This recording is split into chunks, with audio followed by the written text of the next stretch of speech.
शहर का हर बाशऊर इंसान सवाल कर रहा है, क्या हमारी जान की कोई कीमत नहीं। आज कराची प्रेस क्लब पे नौजवान महाजिर ने ये प्रोटेस्ट रखा है, निजाम का जनाजा है, जरा धूम से निकले। इसका मकसद कि कराची की हर सड़क जो है वो एक जिंदा बन चुकी है, एक मक्तलगाह बन चुकी है। रोज यहाँ पर जब शहरी उठ के नौकरियों पर जा रहे होते तो वो मौत का इंतजार कर रहे होते हैं। कहीं गुल प्लाजा में आग की सूरत, कहीं सड़कों पर स्ट्रीट क्राइम की सूरत, कहीं डंपर के नीचे आके लोग मर रहे हैं। लेकिन इंतजामिया और शहरी हुकूमत, सूबाई हुकूमत और वफाकी हुकूमत के कान पर जूं भी नहीं रेंग रही।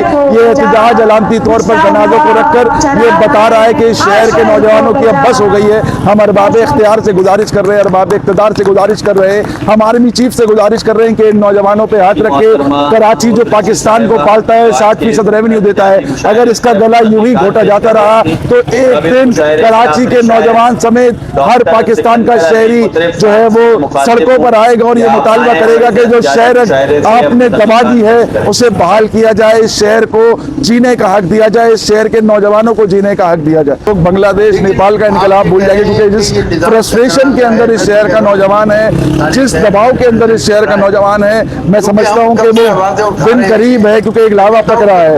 उस लावे को जितनी जल्दी सेटल डाउन कर लिया जाएगा, पाकिस्तान तरक्की की तरफ चले।